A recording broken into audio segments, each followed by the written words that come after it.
Sa gitna ng madilim na gabi ay tinahak ni Atara ang maliit na eskinita patungo sa kanilang tahanan. Naku, ginabi na ako sa pagtitinda sa palengke. Nag-aalala na nito sigurado sina Mama. Bulong ni Atara sa kanyang sarili habang nagmamadaling naglalakad. Ilang sandali pa ay natanaw na niya ang kanilang bahay, pero natataka siya dahil madilim doon. Pagpasok niya sa front door ay bigla na lamang bumukas ang ilaw at isang malakas na sigawan ang bumungad sa kanya. Happy 20th birthday, anak! Nakangiting bati sa kanya ng kanyang ina na may hawak na isang maliit na brownies na may toppings na mga sprinkles at nips. Naiiyak na napatingin ng dalaga sa kanyang mga kinagisnan na magulang. Grabe naman po, nag-abala po kayo, pa.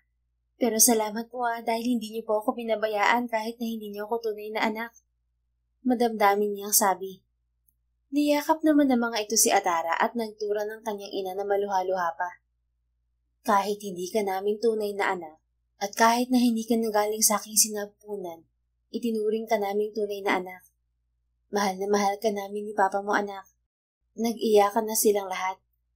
Baby pa lamang si Atara nang mapunta sa pangangalaga ng mag-asawang Cassandra at Wallace. Napulot nila noon si Atara sa kalye malapit sa may basurahan. Hindi nila alam ang pagkakakilanlan ng dalaga. Dahil wala silang anak, hindi nila tinurn over sa DSWD ang bata. Bagkus ay inalagaan nila at kinupkop at pinangalan ng Atara. Dinala nila sa probinsya ang bata at tininuring nila itong tunay na anak. Hindi din naman inilihim ng mag-asawa ang katotohanan kay Atara na isa lamang siyang ampon. Salamat sa inyo, Ma at Pa, dahil pinadama niyo sa akin ang tunay na pagmamahal at kung paano magkaroon ng mabubuting magulang. Maluhaluhang wika ni Atara at umupo na ang pamilya sa sofa. Nako, ang drama na natin tatlo. Kumain na tayo at baka lamamig pa tong pansit.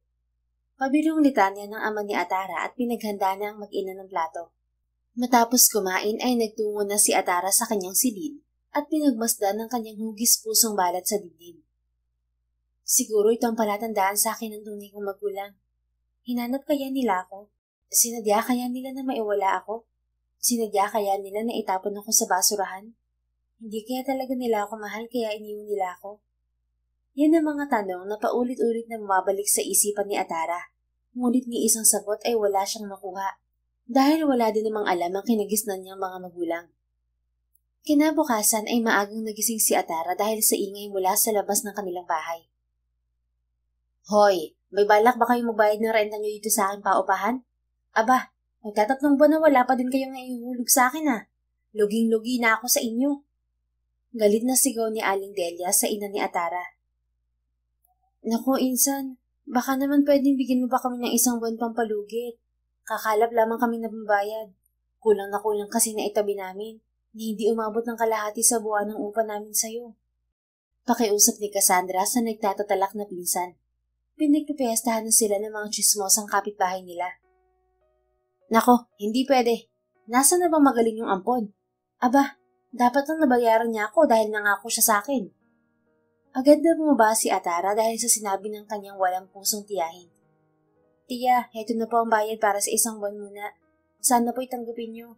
Yung dalawa po, iaabot ko na lamang kapag nabuo ko na. Napapahiyang sabi ni Atara at agad na ibinigay ang ipon sa kanyang tiyahin. Ayan! Dapat ganyan. O siya, aasahan ko yan Atara. Madali ka naman palang kausap Hindi kaya niyang tatay at nanay mo. Sige na, gawin mo na ng paraan ng iba pa, okay? Baka umasa na naman ako sa wala. Sisikapin ko pang maibigay agad sa inyo, Tiya. Salamat po sa konsiderasyon. Walang lingon-likod na umalis ang walang puso niyang Tiya.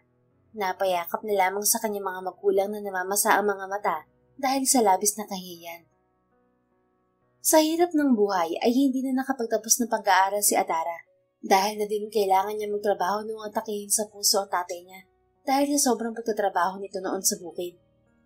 Pagpasok ko sa loob ng bahay ay agad na nagsalita ang ina ng dalaga. Diba, ipon mo yun para sa pag-aaral mo yung darating na pasukan, anak? Mangiyak-ngiyak na tanong ni Cassandra sa anak. Ayos lang po yun, Mama. Ang mahalaga na kapagbigay tayo kay Tia. Kaysa naman po palayasin niya tayo rito. At least isang buwan tayong patatahimikin ni Tia. Ma, payagan niyo na po kaya ako ni Papa na lumuwas ng Maynila para naman makaahon na tayo sa buhay. Si Leia po may inaalok sa akin ng trabaho dun. Malaki-laki ang sahod kaysa sa pagtitinda ko sa palengke. Libre na raw po ang pagkain at bahay ko ron. Sagot na din nila pamasahe ko patungo sa syudad. Kaya hindi na po natin kailangan ng mga utang nang gagastusin patungo ron.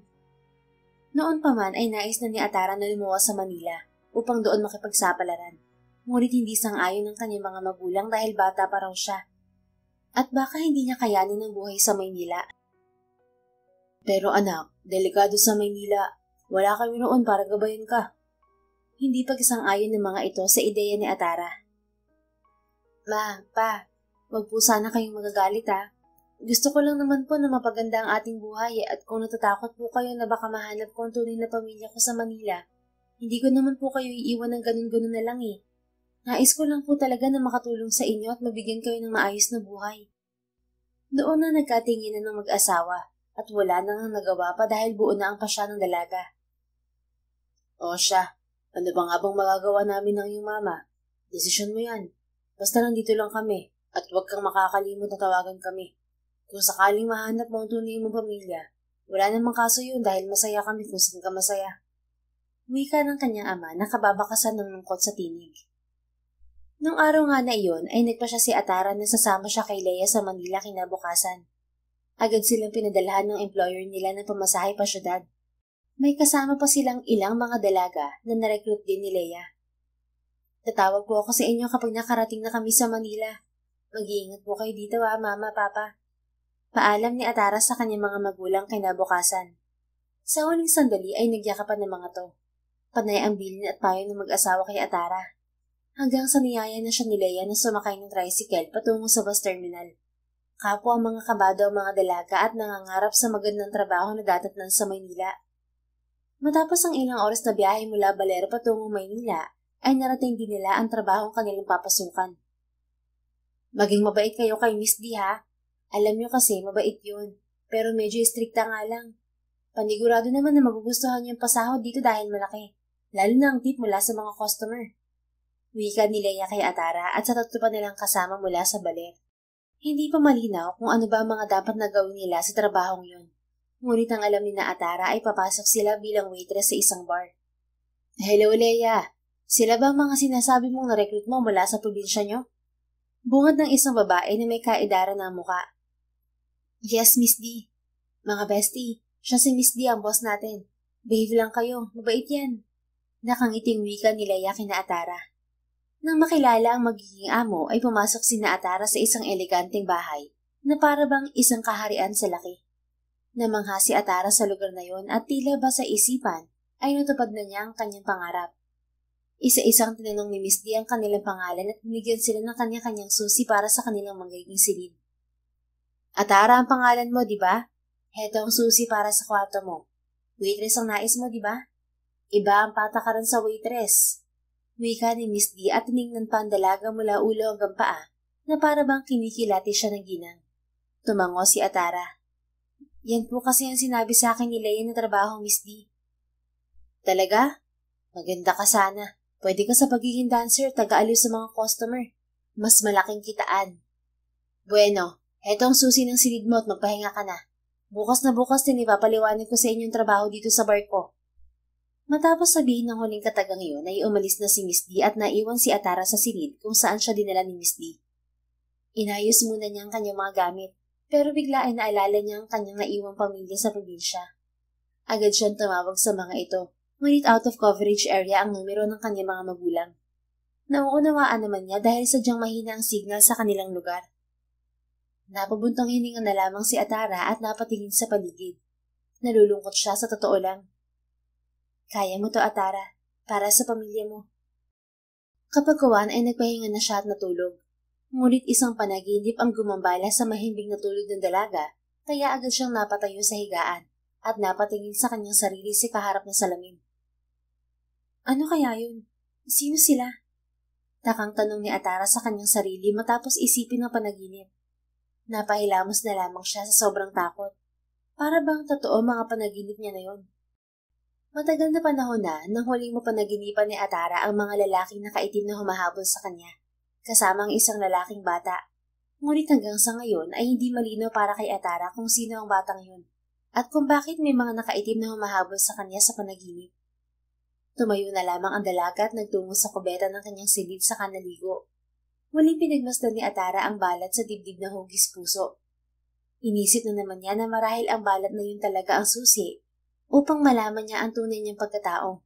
Ngunit mas nangingibabaw sa dalaga ang pagnanais na makakuha ng malaking pera at makaahon sa hirap ng buhay. Dahil para sa kanya, ay tila ba malabong malaman at makilala niya pa ang tunay na pamilya. Sanggol pa lamang siya noon, kaya imposibleng matandaan pa siya ng mga ito. Matapos maligo ay lumabas si Atara dahil nakaramdam ng pagkagutom.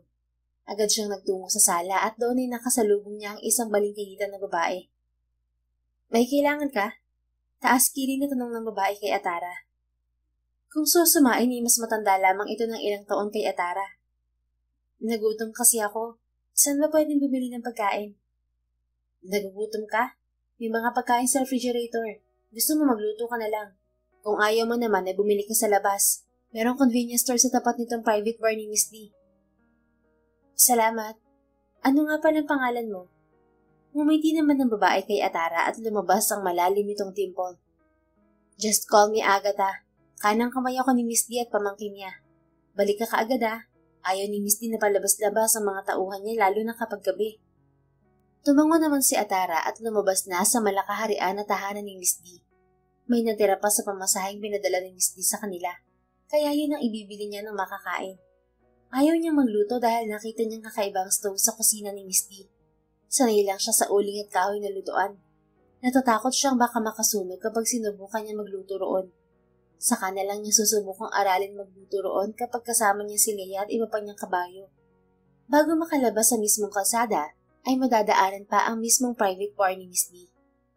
Nang tuluyang makalabas ng tahanan na yun si Atara ay namamangha siyang napatingin sa paligid dahil sa mga naglalakihan na gusali sa kanyang paligid. "Ang ganda!" Manghang wika ni Atara habang palingalinga sa paligid, hanggang sa nakabunggo siya ng isang tao. "Are you okay, miss?" Agap na tanong ng isang malamusik ang boses kay Atara. Agad napaangat ang tingin niya dahil napaupo siya ng mabunggo ng lalaki. Nanlaki ang mga mata ni Atara nang mapagmasdan ng mukha nito dahil tila ba isa itong anghel sa amo ng mukha at mapupungay nitong mga mata. Tinulungan ng lalaki si Atara upang makatayo, pero napatitig ang dalawa sa mata ng isa't isa. Sorry, hindi ko sinasadyang mabunggo ka." Nauutal na paghingi ni Atara ng pasensya sa lalaki. Ngumiti naman ang lalaki at doon na lumabas ang dimple nitong pagkalalim. "It's okay. Just be careful next time." Matapos sabihin yun sa dalaga ay umalis na ang lalaki at pumasok sa private bar ni Miss D. Naiwang namamangha pa rin si Atara sa gwapong lalaki. Susunod pa sana si Atara sa lalaki. Ngunit biglang nagreklamo ang kanyang tiyan, kaya patakbong tumawid si Atara ng kalsada at bumili ng makakain sa convenience store at nagmamadaling umuwi na dahil sa takot na baka mapagalitan siya ni Miss D. Pagdating sa loob ng silid ay inumpisahan na ni Atara na kumain at nang mabusog na ay agad siyang humiga sa kama at muling naalala ang lalaki kanina. Ang gwapo niya. Mayaman kaya siya? Ano kayang pangalan nun? Nangangarap na tanong ni Atara sa kanyang sarili at muling umupo. Buti na lang talaga at wala silang kasama sa kanya-kanyang silid, kaya walang mag-iisip na para siyang timang. Nang matapos sa pagbumuni-muni, ay lumabas muli ng silid si Atara at doon ay nakita niya ang ibang mga kababaihan sa bahay ni Miss D. Nakasuot ng mayiikling damit ang mga ito at namumula ang mga labit pisngi dahil sa kolorenteng inilagay. "Bakit gising ka pa? Bukas pa ang pasok at umpisa mo sa trabaho, hindi ba? Dapat nagpapahinga ka." Punas sa kanya ni Miss D at lumapit sa kanya. Nagtataka lamang si Atara na tumingin sa mga kapwa babae, maging kay Miss D. Pero dala ng kuryosidad, nagkalakas loob pa rin siyang magtanong. "Bakit po sila nakasuot ng ganyan?" Natawa naman si Miss D sa naging tanong ni Atara. "Trabaho nila yan, ang paligayahin ng mga customer. At ikaw, ang trabaho mo naman ay manahimik at magdala ng mga order sa ating mga customer. Masyado ka pang inosente pero kapag tumagal ka na rito, mauunawaan mo din lahat." Napakunot na lamang noon ni Atara sa sinambit ni Miss D. Tama ito, hindi talaga niya mauunawaan ang mga salitang binitiwan nito. Isiniwalang bahala na lamang yun ni Atara at bumalik na siya sa kanyang silid. Kinabukasan ay isang malakas na katok ang gumising sa dalaga. Agad na tumayo si Atara at pinagbuksan kung sino man ang nasa labas ng kanyang silid. Leia, bakit? Pupungas-pungas na bungad ni Atara sa kaibigan na siya palang kumakatok sa kanyang silid dahilan kaya nagising siya. Mag-aagahan na at gusto ni Miss D na sabay-sabay kumakain ng lahat ng kanyang mga tauhan. Luma man o bago pa lamang sa trabaho. Tumango naman si Atara sa sinambit ng kaibigan at mabilis na nagayos ng kanyang sarili. Sumunod siya sa kaibigan patungo sa sala. Pagdating doon ay napansin ni Atara na lahat ng naroroon ay puro kababaihan at nasa gitnang sulok si Miss D. Maupo na kayo. Utos ni Miss D sa lahat. Oo nga pala. Matapos magagahan, huwag muna kayong aalis dahil meron akong anunsyo. Wika ni Miss D na tinanguan lamang ng mga kababaihan kabilang na si Atara. Nagsimula ng kumain ng lahat at pansin ni Atara na halos lahat ng mga kababaihan ay nakakutsara at tinidor. Dahil sanay sa probinsya ay kinamay ni Atara ang manok na agad namang nakaagaw sa atensyon ng lahat. Use the spoon and fork, Atara. Saway ni Agatha kay Atara kaya agad na nagpunan si Atara sa panyo na nasa kanyang harapan at kinuha ang kubyerto sa kanyang harapan. Nasanay ka na, Atara. Dapat maging formal kayo, lalo na't mga kilalang tao ang ating mga customer at higit sa lahat, mayayaman. Kaya dapat kaya niyo silang sabayan. Lalo na kayong mga newbie dito na mula sa probinsya. Hayaan niyo at patuturuan ko kayo ng proper table manners maging ang tamang paggamit ng mga kubyertos. Wika ni Miss D at formal na nagpunas ng bibig, kudyat natapos na ito sa pagkain. Tinignan ni Atara ang iba at ganoon din ang ginawa ng mga ito tulad ng ginawa ni Miss D. Tila ba napaka-formal ng mga ito? Kumain ka lang hanggat gusto mo. Huwag mo silang pansinin. Bulong ni Leia kay Atara, kaya nagpatuloy ang dalaga sa pagkain at ninamnam ang masasarap na putaheng nakahain sa mesa. Doon lamang siya nakatikim ng masasarap na pagkain. Sa baler ay puro gulay at talagang manok lang nila ang paulit-ulit nilang kinakain. Nang matapos na ang lahat sa pagkain, ay nagsidatingan ng mga taong magliligpit ng mga pinggan. Tutulong pa sana si Atara nang biglang magsalita si Agatha. Hayaan mo sila, trabaho nila yan. Maupo ka lang at maghintay sa sasabihin ni Miss D. Diretsang wika ni Agatha at tiningnan pa si Atara na para bang sinasabi na wag nang gumawa ng anumang bagay. Bumalik naman si Atara sa kanyang silya at naghintay sa sasabihin ni Miss D. Nais ko lang ipaalala sa lahat na bawal ang maarte rito. Alam niyo naman siguro ang pinasok niyo at higit sa lahat, pera ang nais niyo, hindi ba? Sa trabahong to, mabilis kumita. Waitress ka man o taga-aliw. Basta makapal ang mukha, malaki ang kita. Para sa mga baguhan, paalala lang. May mga customer na parang barumbado. May time na mababastos kayo. Pero kumalma kayo. Sabihin niyo lang sa akin at ako ang aayos sa gusot. Maliwanag ba? Paalala ni Miss D sa lahat. Doon lang natauhan si Atara at naalala ang mga sinabi sa kanya ni Miss D kahapon lamang. Tango na lamang ang naisagutin na Atara at ngayon lang nila napagtanto kung anong trabaho ang kanilang pinasok. At isa pa, bawal ang pabebe dito. Di ba, Miss D? Dagdag pa ni Agatha sa sinambit ng tiyahin. Oo, bawal na bawal yun. Lalo na't itong aking negosyo ay napakalaki at pribado. Bawal na bawal din ang pabida dito. Sige na, mag-waitress na kayong lahat. Sambit ni Miss D at kanya-kanyang alis na ang mga tauhan nito kasama si Atara. Pagdating sa silid ay napatitig na lamang si Atara sa kanyang sarili sa salamin. Kaya ko ba to? Buntong hininga na wika ni Atara sa sarili at napatulala na lamang. Sa puntong yun, alam na ni Atara ang maaaring mangyari sa kanya kung panghihinaan siya ng loob. Kaya kahit kinakabahan ay nilakasan niya ang kanyang loob. Pero nangako siya sa sarili na hanggang waitress lamang ang papasukan niyang trabaho kay Miss D. Mag-iipon lamang siya at maghahanap siya ng ibang mapapasukan. Nang gabi na ay nagayos na ng kanyang sarili si Atara. First night niya sa trabaho, kaya kailangan niyang galingan. Handa na bang lahat? Mga bigatin ng ating customer sa araw na to, at kung gusto niyo ng malaking totong, aba, galingan niyo. Sambit ni Miss D sa lahat at pumalakpak pa. Natawa naman si Atara nang marinig ang winika ng amo, kaya para bang nawala ang takot sa dibdib ng dalaga. Nag-umpisa na ngang magtrabaho si Atara at iba pang kasamahan. Heto na pong order niyo, Ginoo. Magiliw na wika ni Atara sa kanyang unang customer. Ngumiti pa ng matamis si Atara at natuwa naman sa kanya ang unang taong kanya pinagserbisyuhan. Ngayon lang kita nakita dito. Bago ka lang ba? Nakangiting tanong ng lalaki kay Atara at pahaplos pa na hinawakan ng kamay ng dalaga. Sa puntong yun ay labis ang kaba ng dalaga, ngunit mas nangibabaw kay Atara ang pagnanais na kumita ng pera. Opo, Ginoo. Kapag may kailangan kayo, tawagin niyo lamang ako. Wika ni Atara at kumindat pa sa lalaki. Natawa naman ito, kaya ilang beses nitong pinatawag si Atara upang mag-serve dito at sa mga kasama nitong mga lalaki. Malaki naman ang tip na nakuha ni Atara mula sa mga lalaki at natuwa sa kanya si Miss D. Magaling, Atara. Ipagpatuloy mo yan at paniguradong kikita ka ng maraming datong. Makakapagpadala ka agad sa inyong probinsya. Tumatawang wika ni Miss D.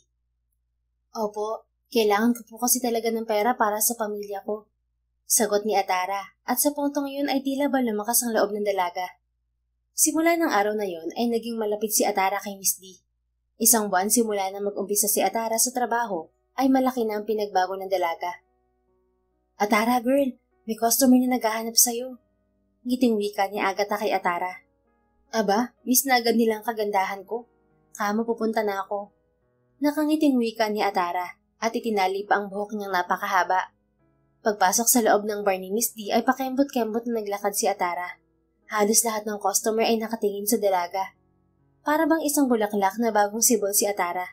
Ang dating mahiyain, ngayon ay makapal na ang muka at marami nang kakilala. Atara, right? Nakangiting wika ng isang lalaki na kay-amo ng muka.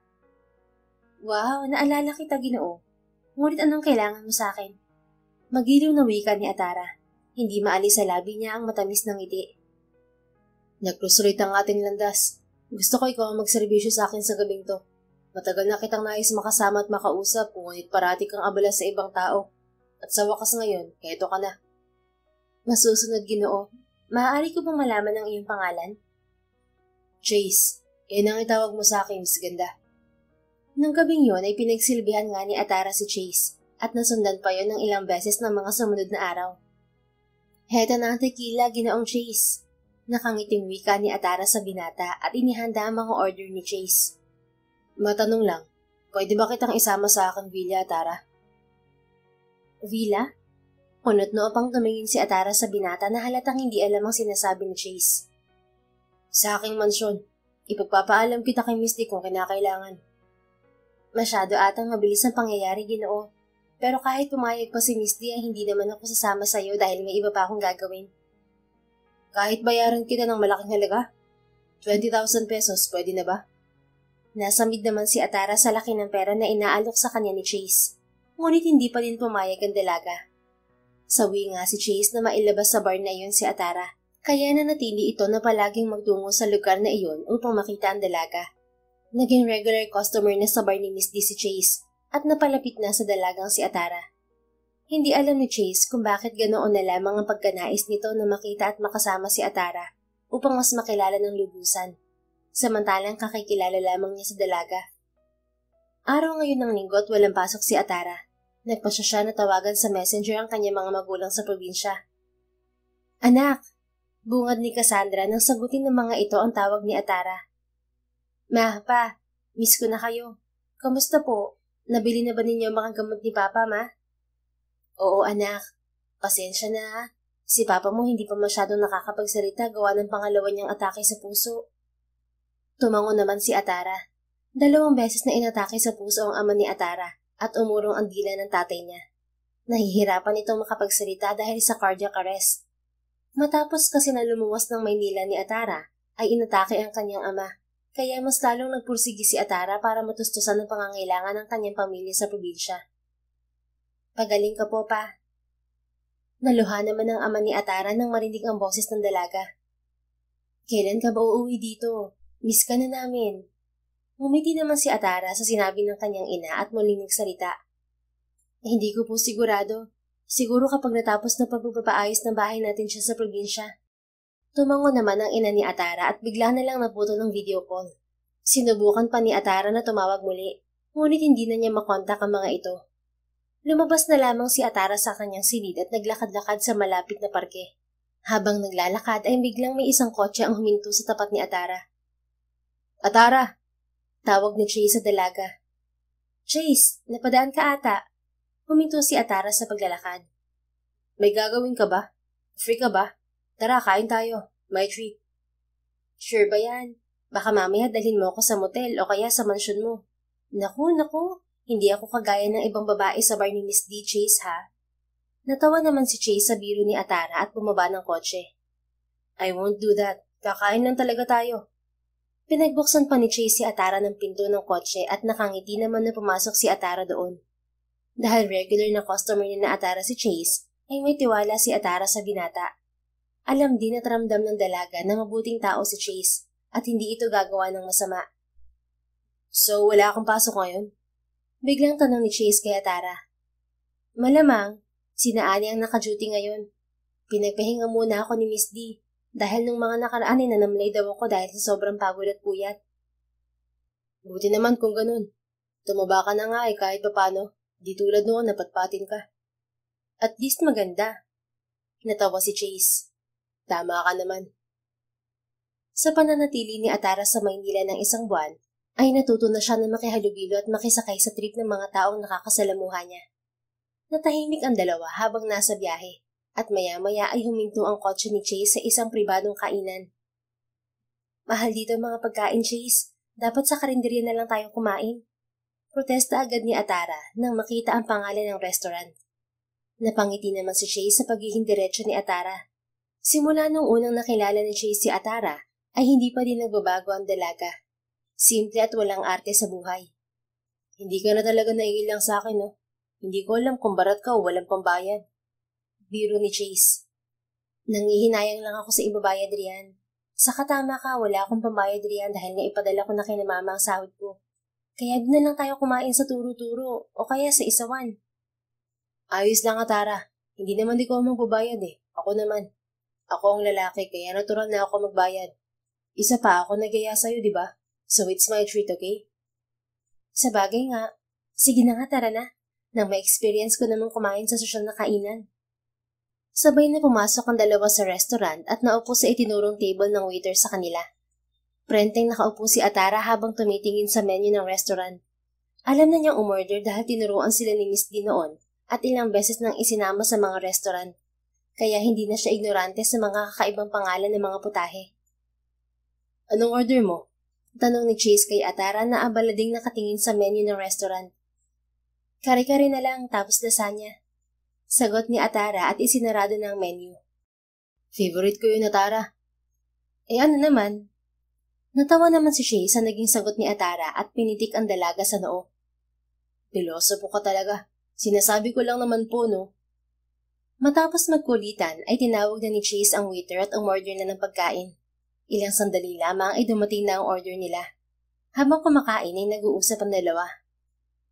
Buti hindi nauubos ang pera mo. At saka hindi ba nagagalit yung magulang mo dahil gastos ka ng gastos sa pera nyo? Palagi ka pang nasa bar. Hindi ka naman naglalabas ng babae. Inom ka lang ng inom dun. Bari lang sa akin ng perang nilalabas ko. Kumbaga, tulong ko na yun sa inyo sa bar. Saka mabait ang mga magulang ko. Hindi sila tulad ng ibang tao na mayayaman pero mata pobre. Sa kanila, wala lang ang pera dahil hindi naman daw nila madadala yun sa hukay. At kung bakit umiinom lang ako sa bar, yun ay dahil hindi naman ako gaya ng iba niyong customer na hayok sa laman. Naroon lang ako sa bar para magpalipas ng oras at para makita ko na rin yung binabantayan ko rin palagi. Sino naman ang binabantayan mo ron? Secret. Kainis ka. Pero sana lahat ng mindset ng mga magulang ay gaya ng sa parents mo. At sana lahat ng lalaki gaya mo. Buti ka pa talaga pinagpala. Napakunot naman ang noon ni Chase sa sinabi ni Atara. Bakit? Masama ba ang parents mo, Atara? Natawa naman si Atara sabay sip-sip sa kanyang juice. Baliw, hindi sila masama. Mahirap lang kasi kami, kumbaga isang kahig isang tuka. Tapos may sakit pa si Papa. Si Mama naman, pinatigil ko na sa pagtatrabaho para magbantay kay Papa. Ako lang ang inaasahan nila. So, kaya mo pinasok ang trabahong yun sa bar? Marangal naman ang trabaho ko ron. Waitress ako ron hindi ako nagbibenta ng aliwhoy. Virgin pa ako, no? Alam ko, binibiro lang naman kita. And I'm so proud of you dahil kahit kailangan mo ng pera, hindi ka nagpapadala sa malaking kikitain sa bar kapag nagbenta ka ng katawan mo. Nako, hindi ba ako nasisiraan ng bait, no? Ang katawan ko ay para lamang sa lalaking itinakda para sa akin.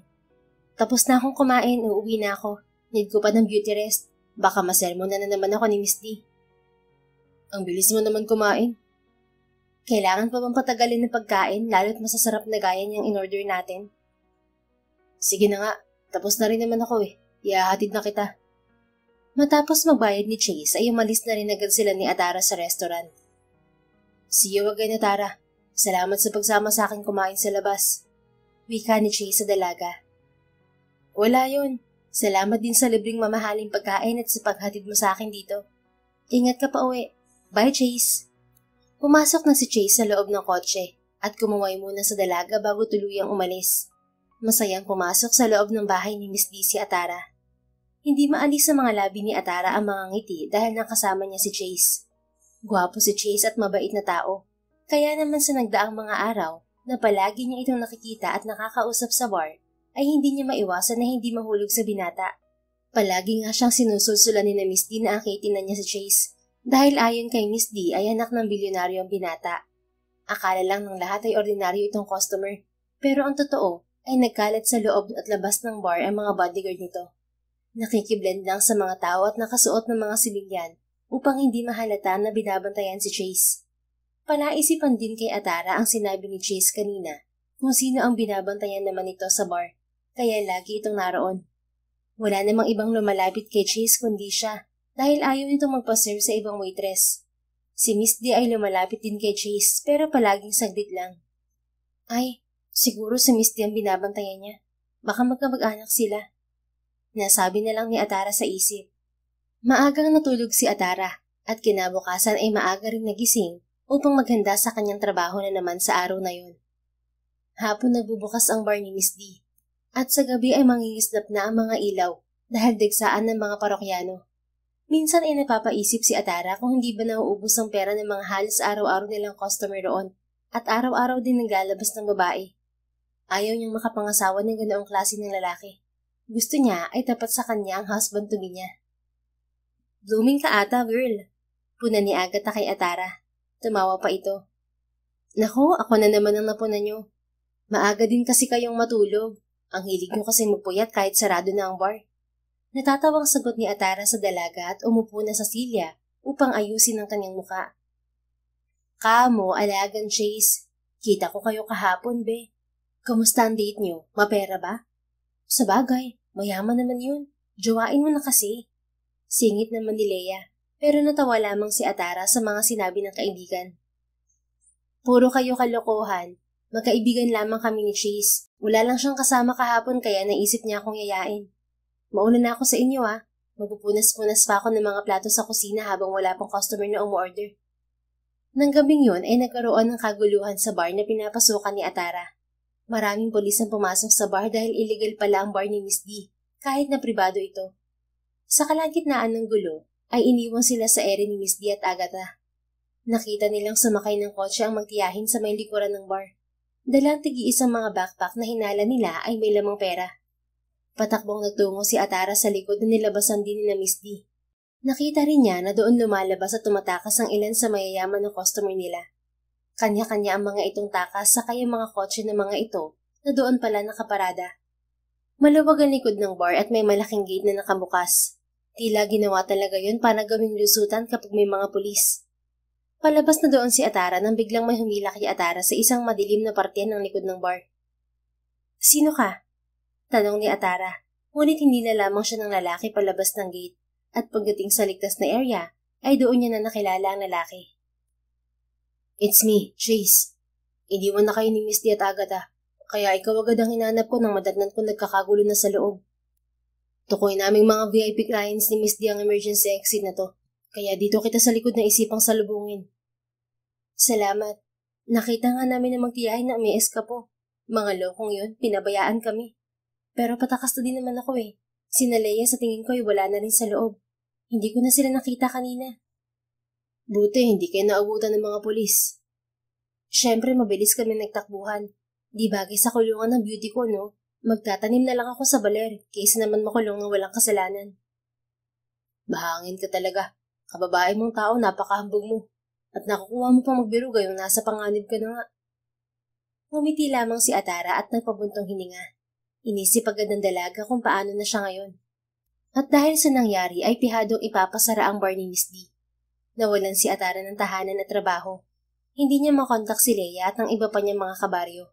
Kabisado pa naman ni Leia ang Maynila at marami itong alam na pwedeng mapasukan na trabaho. Paano kanyan ngayon? Tanong sa kanya ni Chase. Isang blankong tingin lamang ang iginawad ng dalaga dito. Hindi ko din alam. Maghahanap siguro ng bagong trabaho kahit maliit ang kita. Pero kailangan ko muna ng bagong bahay na malilipatan. May alam ka ba kahit saan basta mura lang? Gagamitin ko muna mga naipon kong pera para makapagsimula. Yes, may alam ako. Gusto mo samahan kita? Tumango naman si Atara. Nang masigurado na wala na mga pulis sa paligid, ay nagtungo muna sila ng palihim sa bahay ni Miss D. Kinuha niya ang kanyang mga gamit at naipon na pera. Buti na lang at hindi nadamay ang bahay sa inilak ng mga pulis. May sariling bakod kasi ang bahay ni Miss D at hindi nakadikit sa building ng bar, kaya akalain na kapitbahay lamang.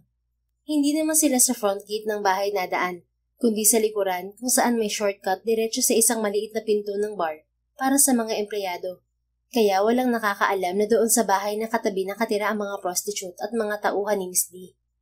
Wala rin naman silang kapitbahay, mga building ang katabi nila. Sinamahan ni Chase si Atara sa isang paupahan na alam nitong malayo sa bar na pinapasukan ni Atara. Malaki to kumpara sa silid ko noon sa bahay ni Miss D, Chase. Baka mahal ang upa rito. No worries, free ka lang titira dito. Anyway, here's my mobile number. Call me if you need a job. Pwede kitang ipasok sa kumpanya ko bilang assistant ko. Sige, pero maghahanap muna ako ng trabaho. Marami ka nang naitulong sa akin at nakakahiya na. Don't worry about that. Bukal sa puso kong pagtulong sa'yo. Bukas isasamahan kitang mamili ng pagkain mo dito. Salamat talaga, Chase. Hulog ka ng langit. Sabay mabilis niyang niyakap ang binata na labis nito ay kinabigla, ngunit gumanti na rin ito ng yakap. It's okay, Atara. Maliit na bagay lang to. Malaking bagay to para sa akin, Chase. Salamat talaga. Matapos mag-usap ay umalis na si Chase at nag-ayos naman si Atara sa kanyang bagong apartment. Kinabukasan ay naghanap si Atara ng trabaho. Ngunit sa oras na yon ay para bang hindi umaayon sa kanya ang tadhana, kaya wala nang nagawa ang dalaga kundi tumawag kay Chase. Agad na nagtungo ang binata sa apartment ni Atara. May dala-dala pa itong mga groceries. Ang dami naman itong mga pinamili mo, Chase. Litanya ni Atara nang mapapasok si Chase. Ipinatang ng binata sa mesa ang mga dala. Okay lang. Dapat kumain ka ng madami dahil ang payat mo na naman. Isang araw ka palang tumatambay na mayat ka na agad. Pabirong wika ni Chase sa dalaga. Natawa naman si Atara. Chase, tinawagan kita dahil gusto ko sanang sabihin sa'yo na payag na ako sa alok mo na trabaho. Kung pwede ako ron. Talaga? Tumango si Atara. Oo naman, pwedeng-pwede ka ron. Tuturuan ka naman ng mga tao ko ron eh. Salamat talaga. Teka, anong gusto mo? Tubig, juice o gatas? Ikaw. Oh, I'm just kidding. I mean, kahit ano na lang. Natahimik naman bigla si Atara at nagtungo sa kusina. Naghanda ang dalaga ng juice para sa binata. Ito uminom ka muna ng juice. Wala yung laso na.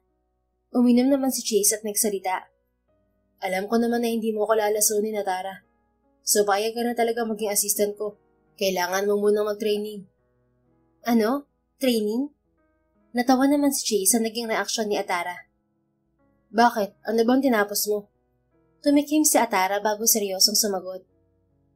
Well, I graduated sa course of business management sa aking panaginip. Natawa naman si Chase sa pagbibirong yun ni Atara na para bang wala itong problema. Well, di na pala ako mahihirapan kasi alam ko naman na kaya mo. Need mo lang ng new clothes para angkop sa new job mo. Alam mo ang totoo, matagal na kitang gustong alokin ng ibang trabaho. Medyo nahihiya lang ako magsabi. Bakit naman? Dapat nga ako ang mahiya sa'yo eh. Well, you're hired. Matapos sabihin yun ay inilabas ni Chase ang cellphone at may kung sinong tinawagan doon. Maya-maya ay nagsalita si Atara nang ibusan na ni Chase ang cellphone. So, anong plano, Chase? Ngumiti lamang si Chase sa dalaga at hinila palabas ng bahay si Atara. Teka, ang gulo pa sa bahay ko. Aayusin ko muna pati yung pinamili mo. Daing ni Atara, ngunit pinagbuksan lamang siya ni Chase ng pinto ng kotse nito. Don't worry about the mess. May pumunta na lang doon na maglilinis. Pinaandar na ni Chase ang kotse at huminto lamang ito nang nasa tapat na sila ng wari ni Atara ay isang mansyon dahil sa laki at gara. Kaninang mansyon to? Diyan ka ba nakatira? Tanong ni Atara kay Chase. Namamangha na tumingin siya sa paligid. Hello, Chase. Bati ng isang babae bago bumaling kay Chase. Siya ba yon? Magandang babae siya ha? Salubong sa kanila ng isang balingkinita na babae. Yeah, she's Atara. And Atara, this is Veronica, our personal designer who owned this mansion. Napatango-tango naman si Atara at pumasok na sila sa loob ng mansyon ni Veronica.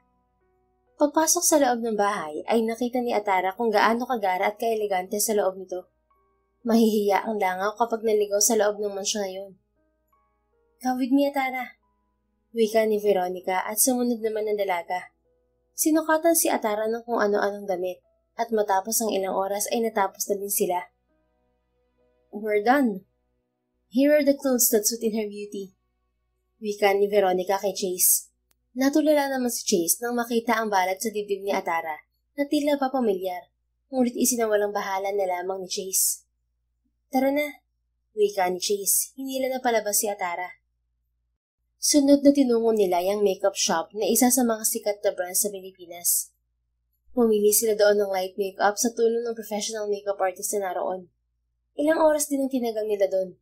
Huli nilang tinungo ang iyang bilihan ng mga sandals. Lahat ng elegante na sandals na sukat kay Atara ay binili ni Chase. At matapos noon ay pagod silang umuwi sa apartment ni Atara. Nagugutom na ako. Daing ni Chase. Umawag pa ito sa tiyan niya. Paano ba naman? Wala tayong ginawa kundi mamili.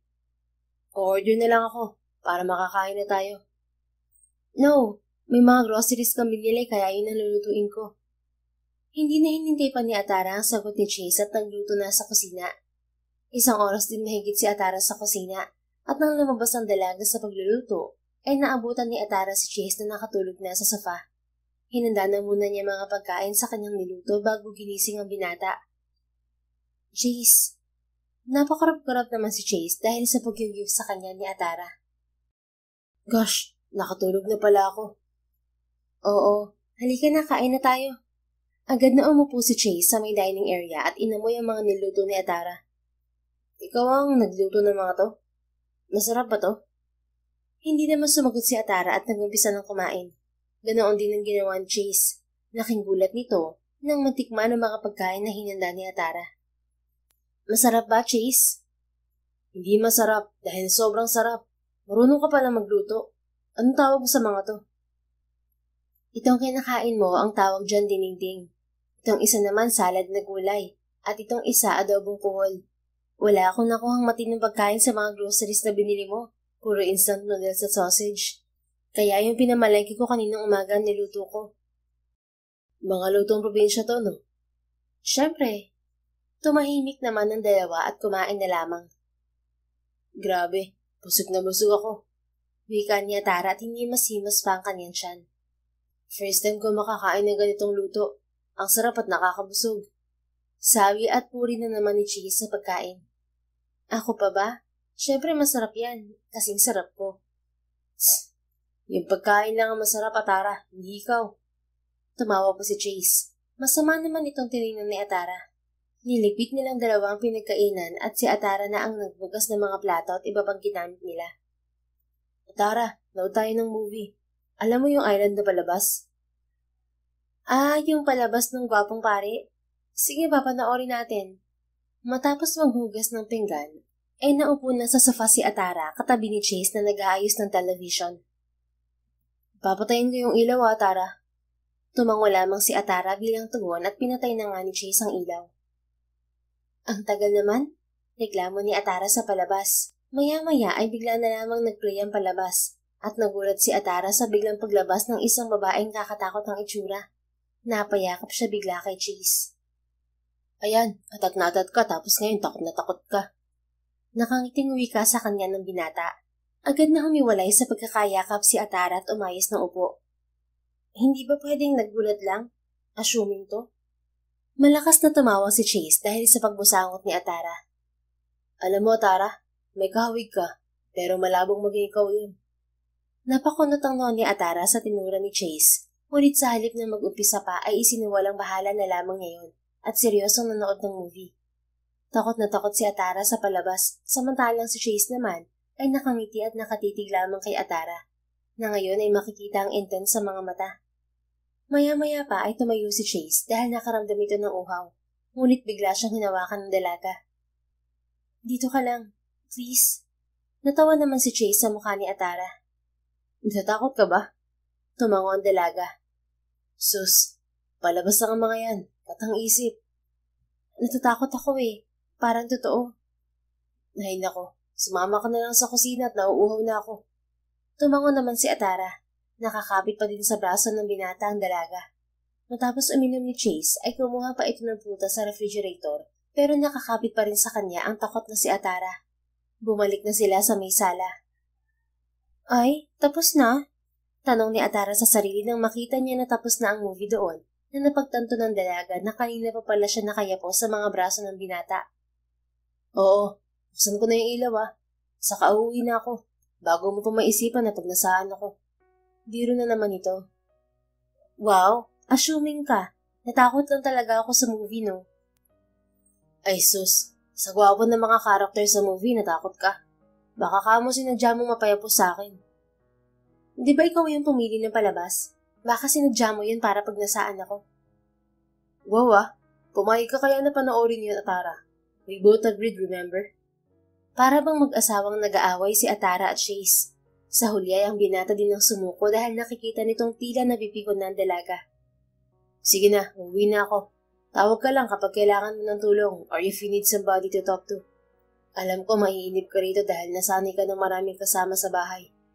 At lumabas na ng bahay ang binata. Pumindat pa ito kay Atara at ngumiti ng napakatamis. Pinatay naman ni Atara ang television. Nakita niya sa home screen ng cellphone na pasado 11:11 na pala ng gabi. Dinungaw na lamang niya si Chase sa bintana ng kanyang apartment. Nakita niya na umalis na ang kotse ng binata. Kunin. Bulong ni Atara sa kanyang sarili, pero siya rin naman ay napikon sa kakulitan nito. Saktong 12:00 ay pumasok na siya sa kanyang silid at nahiga sa malambot na kama. Kinabukasan, nakatanggap ng text si Atara na naglalaman ng address ng kumpanya ni Chase dahil hindi siya masusunod ng binata. Agad siyang nag-ayos at sumakay ng taxi patungo sa opisina nito. Pagdating sa mismong kumpanya, ay sinamahan si Atara ng isa sa mga empleyado ni Chase sa opisina ng binata. You look professional. Bungad na po na ni Chase kay Atara na may matamis na namang ngiti. Tila ba biglang nakompleto ang araw nito nang makita si Atara. Sus, kamo, gandang-ganda ka na naman sa akin. Pero thank you. Natawa naman si Chase sa sinabi ni Atara. Nagalmusal ka na ba? Oo, kanina habang ka-text kita. Tinapay at gatas lang. What? Napakatipid mo naman. Diet ka ba? Halika, sumama ka sa akin. Hinila ni Chase si Atara patungo sa cafeteria ng kumpanya at sabay na kumain ng dalawa. Ang sama naman tumingin ng mga tao rito. Bulong ni Atara kay Chase. Malamang, kasabay kitang kumain eh. Boss nila ako at pantasya ng mga kababaihan. Kaya natural lang nasamaan ka nila ng tingin tapos bago ka pa lang dito. Ganon? Yeah. By the way, my parents want to meet you. Don't get nervous, okay? Natural na yun dahil kapag may bago akong personal assistant, gusto talaga nilang mamit at makausap. Ang assistant ko kasi ang tanungan nila kapag hindi nila ako mahagilap. Hala, legit? Kinabahan tuloy ako. Saka nasan nga palang dati mong assistant?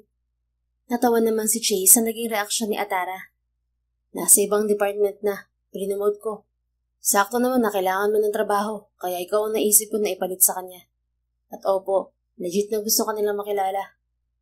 Sa kabila ng kaba ni Atara ay tila ba excited siya na makaharap ang pamilya ni Chase, na parating ay kinukwento sa kanya ng binata. Nang araw ding yon ay tinawag ni Chase sa mga magulang na isasama nito si Atara para makasabi nilang mag-dinner ang dalaga. Maagang naghanda sa pagdating ni Chase at ni Atara ang mga magulang ni Chase.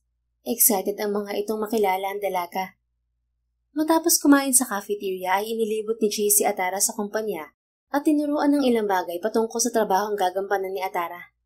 Nang matapos na sa mga gawain sa araw na yon, ay nagtungo na sila sa tahanan ni Chase upang mamit ang mga magulang ng lalaki.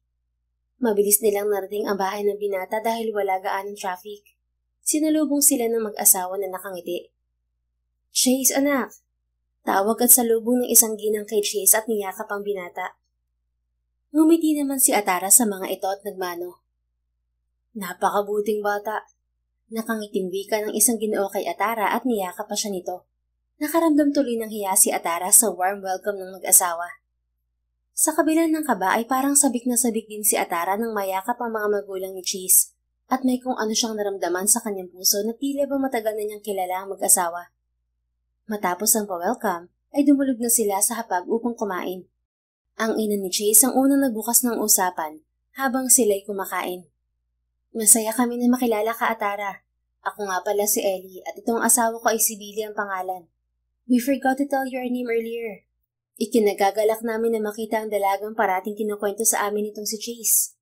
Ngumiti pa ang babae kay Atara. Ako din po, masayang makilala kayo. Parati rin po kayong naikakwento nitong si Sir Chase sa akin. Para nga pong kilalang kilala ko na kayo base sa mga kwento niya.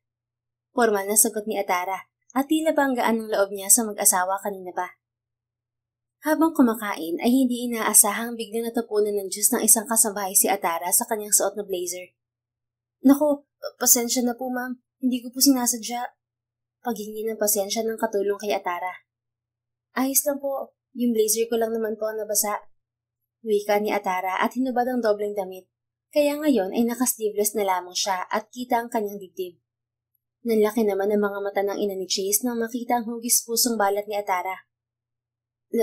Lexi? Biglang tawag ng ginang kay Atara at tumayo pa ito dahil sa pagkabigla. Natakot naman si Atara sa kinilos ng babae dahil umiiyak ang tumatawa ito. Kaya agad na lumabas si Atara. Sinundan naman siya ni Chase. Atara!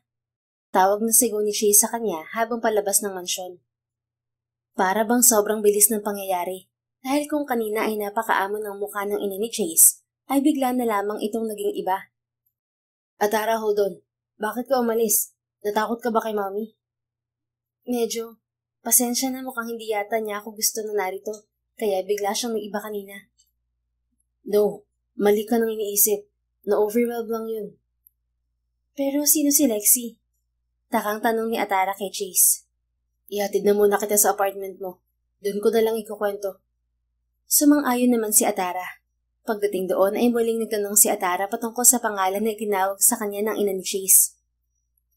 Sino si Lexi, Chase? Bakit tinawag ako ni Madam Ellie sa pangalan na yun? Umupo naman si Chase sa sofa at tumabi sa dalaga. Matagal na panahon na nakalilipas. May kababata ako noon. Siya si Lexi, ang unika iha ni na Mom at Dad. Nawala siya noong bata pa lang kami. 3 years old kami noon. Kasabay ng pagkamatay ng aking mga tunay na magulang ang pagkawala niya. May balat si Lexi na tulad ng sayo. Kaya marahil akala ni Mami ay ikaw si Lexi. Sobra silang nangungulila kay Lexi, kaya ganun na lamang ang nag-reaction ni Mami kanina. Please don't be scared at her. Sa totoo lang, marami kayong similarities ni Lexi. Pero naisip ko na baka nagkataon lang dahil nga sobra na namin namimiss ang kababata kong yun. Pagkakwento ni Chase, bigla namang nangatog ang tuhod ni Atara sa kanyang mga narinig sa hindi niya malamang dahilan. Iniisip niya na siya kaya ang batang nawawala. Pero naisip din niya na imposible dahil kusa siyang itinapon sa basurahan ng tunay niya mga magulang noong baby pa lamang siya. Samantalang si Lexi ay nawala daw noong 3 years old pa lamang ito. Sa totoo lamang ay napapaisip na din si Chase na baka si Atara ang kababatang kanyang hinahanap noon pa man. At iniisip ni Chase na maaaring hindi natanda ni Atara ang tunay na pagkatao dahil bata pa sila nang mangyari ang trahedyang yon. Ngunit dahil wala pang pruweba, ay nanatiling tahimik si Chase. Umalis na si Chase sa apartment ni Atara at umuwi na dahil nagsabi na si Atara na magpapahinga na at may trabaho pa bukas. Kinabukasan ay pumasok si Atara ng maaga sa opisina. Naabutan niya roon ang ina ni Chase. Bigla siyang nakaramdam ng hiya sa ginang, hindi dahil naroon ito, kundi dahil basta na lamang siyang umalis na mag-iba ang kilos ng ginang sa dinner nila. Baka isipin ng ginang na iniisip niya baliw ito o ano paman, kaya siya biglang umalis. Good morning po, madam. Nahihiyang bati niya sa ginang.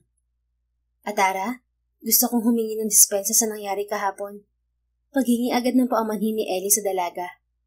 Wala po yun. Ako nga po ang dapat na humingi ng pasensya sa inyo dahil bigla na lamang akong umalis. Rude po yung ginawa ko. It's okay, Iha. Nauunawaan ko. Sorry talaga.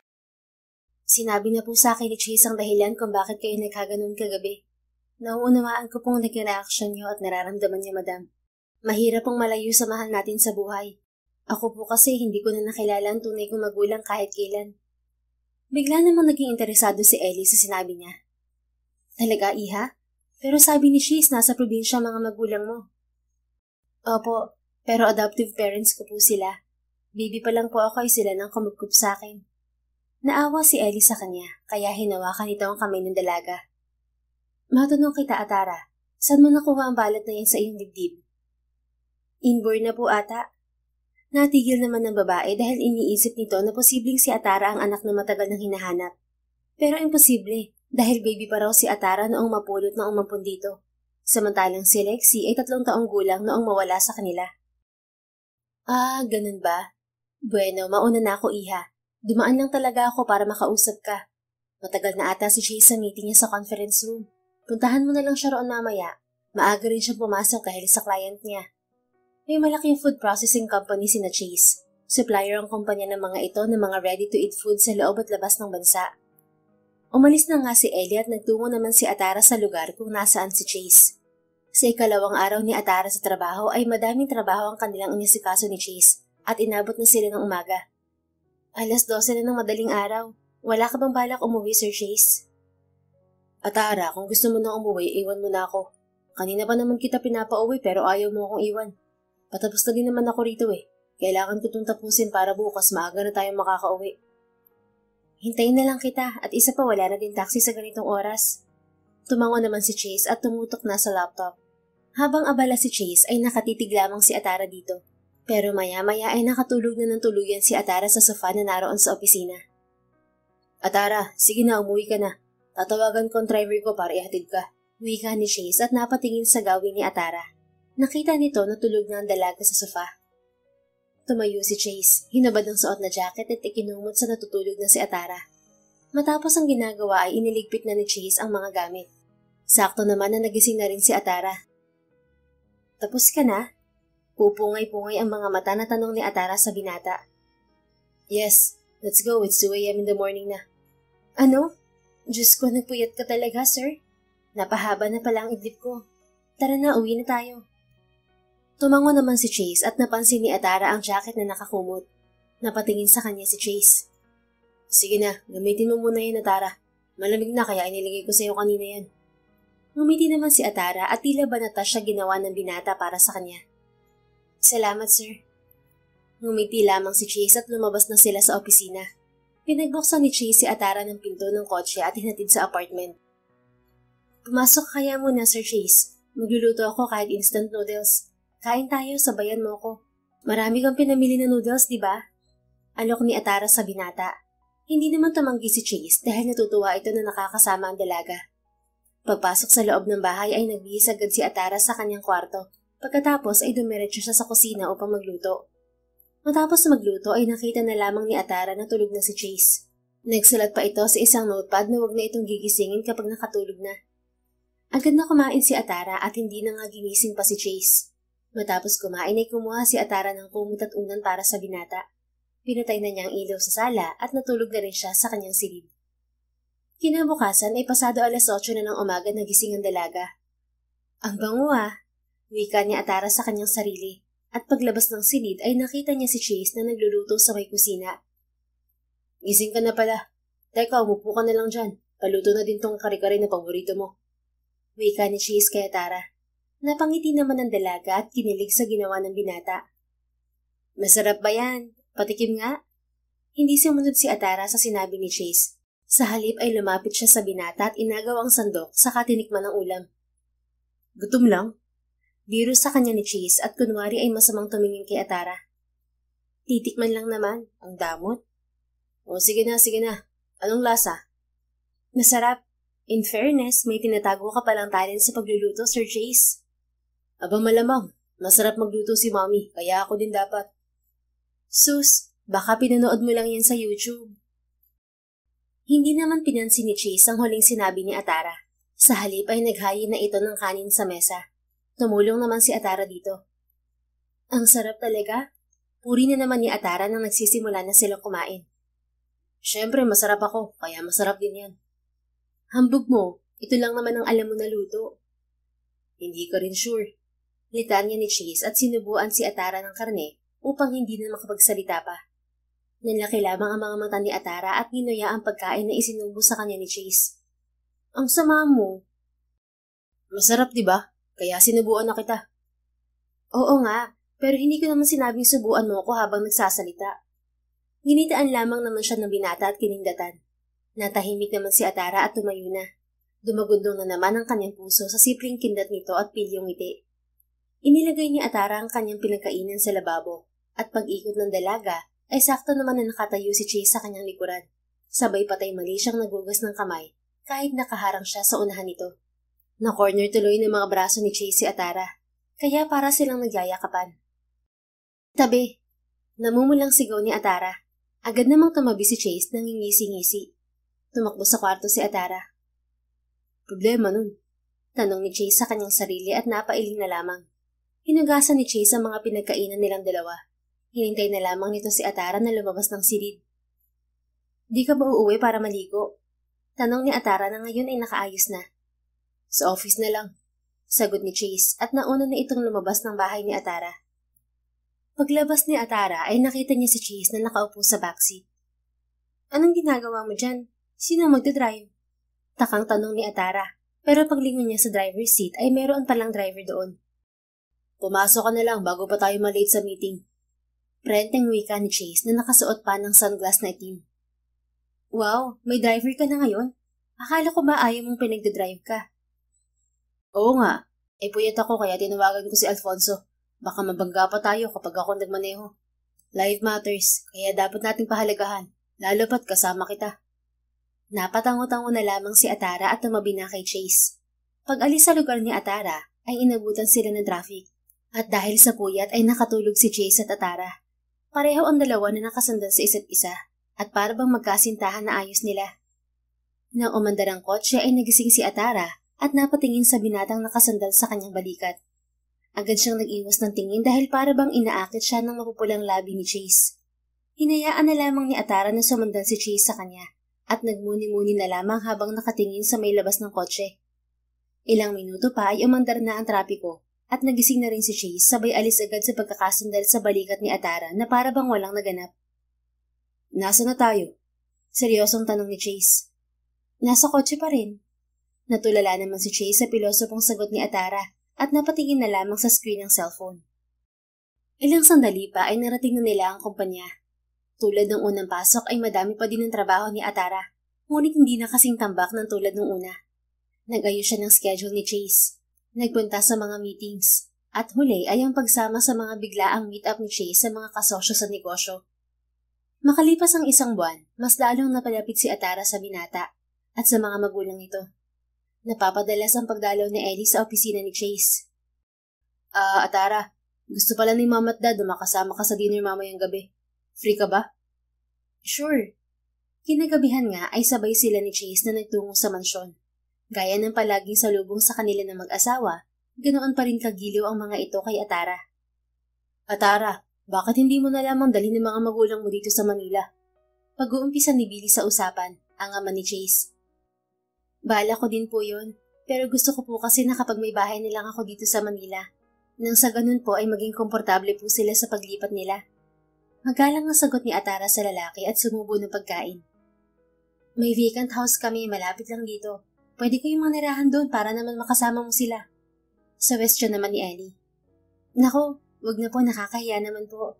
Pagtanggi ni Atara, ngunit wala na itong nagawa nang pilitin siya ng mag-asawa. Kaya sa huli, ipinasundo ng mga magulang ni Chase ang mga magulang ni Atara sa probinsya. Kinabukasan ay nilipat na ni na Atara ang kanyang mga gamit sa bagong bahay habang hinihintay ang pagdating ng kanyang mga magulang. Kinahaponan ay dumating na ang sasakyan na nagsundo sa mga magulang niya. Anak! Excited at patakbong tawag ng ina ni Atara sa kanya. Isang mahigpit na yakap ang iginawad nito sa dalaga. Mangiyak-ngiyak naman si Atara nang muling makita at mayakap ang mga magulang. Miss na miss ko po kayo. Umiiyak na wika ni Atara. Habang nagkakamustahan ng pamilya ay dumating naman si Chase kasama ang magulang. Sino sila anak? Nobi mo ba ang gwapong binatang yun? Nakangiting tanong ng ama ni Atara na si Wallens. Lumapit naman ang pamilya ni Chase at masayang humarap sa pamilya ni Atara.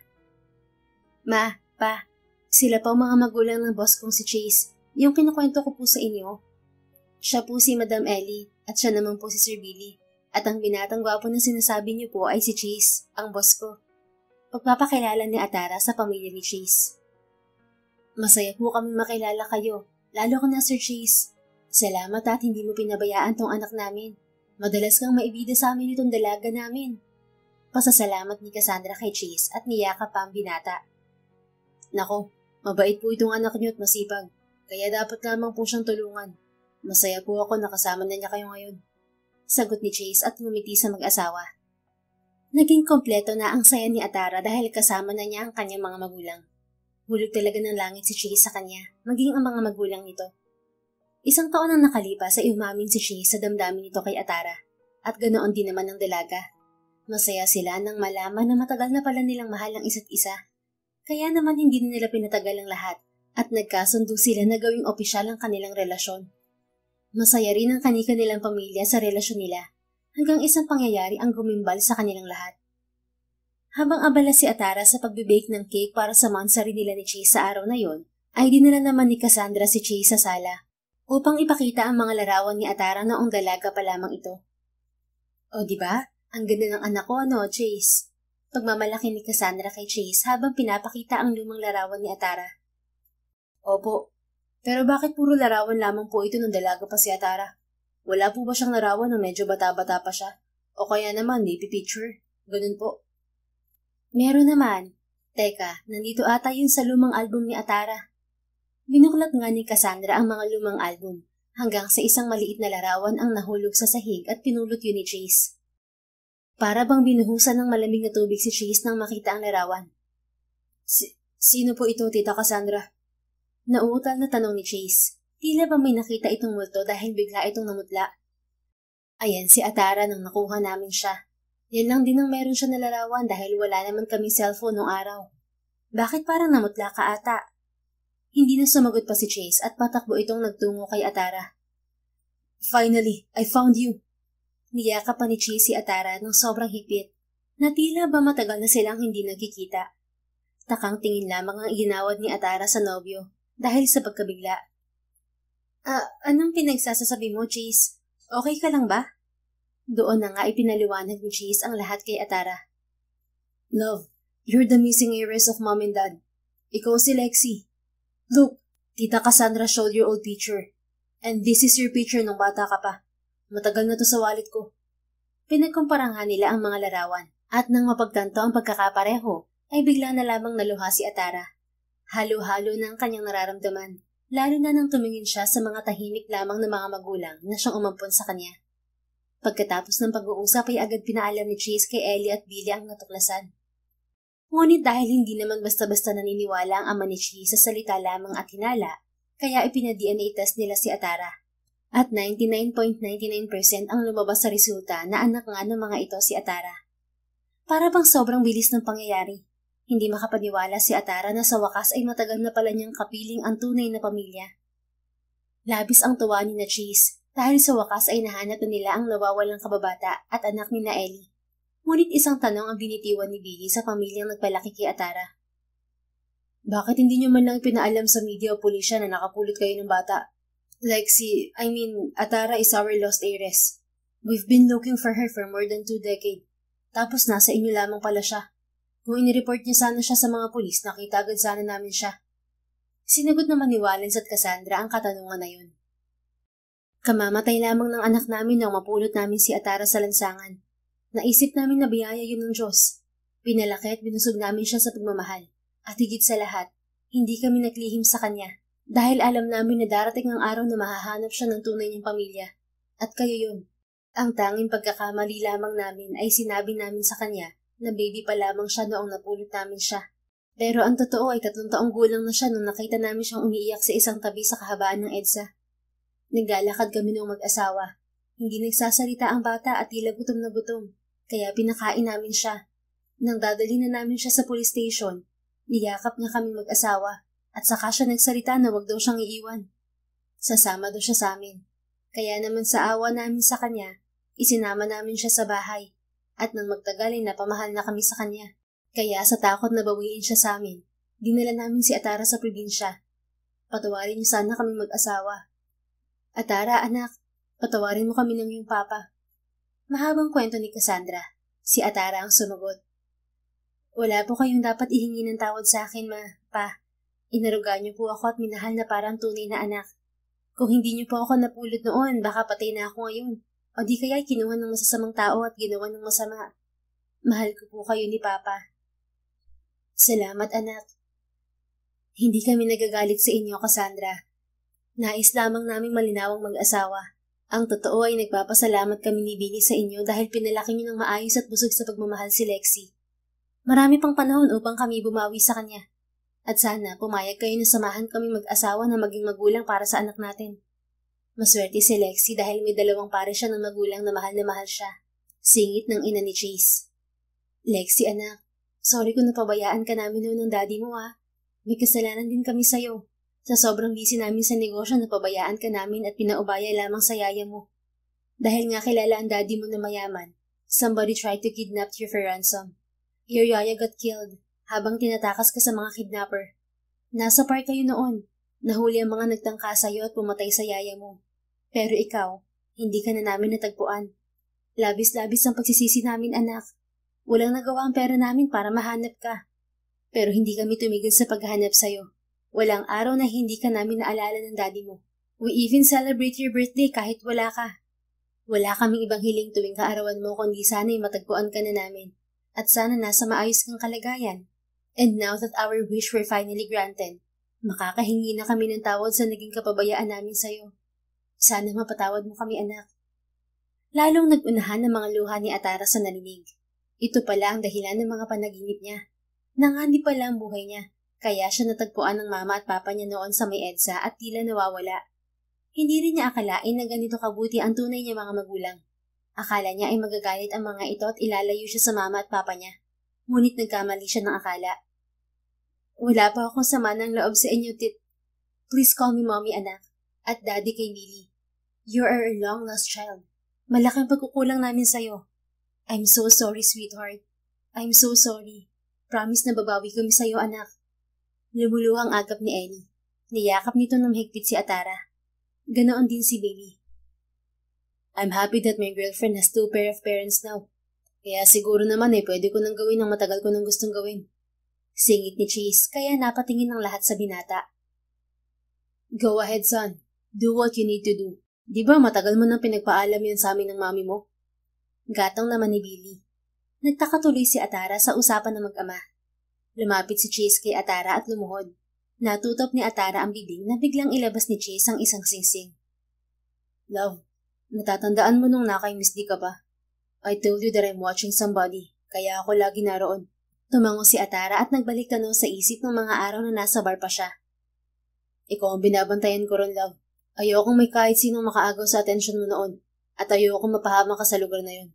Kaya kahit pagod ako sa trabaho, pinipilit kong puntahan ka. I love you the first time we bumped each other. I hope you also remember that day. Oo naman. Wala akong nakakalimutan sa bawat araw na yun na kasama ka, love. Akala ko ay si Miss din binabantayan mo noon. Ako pala. Yes, dahil mahal kita. Sorry kung natagalan bago ko aminin sa'yo na mahal kita. I believe na hindi minamadali ang isang bagay, lalo na sa pagmamahal. I know hindi ka pa handang magmahal at gusto mo munang ayusin ang buhay mo at makasama ang mama at papa mo. Kaya naman nung okay ka na, saka ko lang inamin sa'yong mahal kita. At ngayon na nakaluhod ako sa harapan mo, gusto kong hilingin sa'yo, love. Pakasalan mo ako. Atara, my love, will you be my wife? Tumingin si Atara sa mga magulang. Nakita niyang masaya at kinikilig ang apat sa nakikita. Kaya naman agad siyang tumango at sumagot kay Chase. Oo naman, love. I will marry you. At sa labis na tuwa ay agad sinunggaban ni Chase ng halik si Atara sa labi. Nahinto lamang ito nang tapikin sa balikat ng dalawang ama ni Atara at tinignan ng tila isang babala na tila nagsasabi na kasal muna bago papak sa anak ng mga ito. Napakamot na lamang si Chase sa ulo at humingi ng pasensya. Naging lubhang masaya si Atara mula ng araw na yon. Sa isang iglap ay naging 2 na ang magulang niya. At kahit na nakilala niya ang tunay na magulang, ay nanatili siya na mapagmahal sa kinagisnang magulang. Wala siyang kabahid-bahid ng sama ng loob sa nangyari. Gayon din ang mga magulang ni Atara na naging malapit pa na kaibigan ni Cassandra. Agad ding nagpakasal si Chase at Atara. Kalaunan ay biniyayaan sila ng 2 anak, isang babae at isang lalaki. Sa buhay ng tao, madalas mahihirapan tayo sa mga pagsubok na darating sa ating buhay. Tulad na lamang ng kay Atara. Sa dami ng pagsubok na dumating sa kanyang buhay ay nanatili siyang matatag at sumusunod lamang sa agos ng buhay. Kaya naman sa huli, ay ginawa din sa kanya ng Diyos ang masaganang buhay at umaapaw na pagmamahal mula sa mga taong hindi siya sinukuan kailanman. The End. Kung nagustuhan mo ang istoryang ito, please don't forget to like, comment, and share it with your friends. Your support really makes a difference. Thank you and see you sa ating next story. Keep safe and be blessed.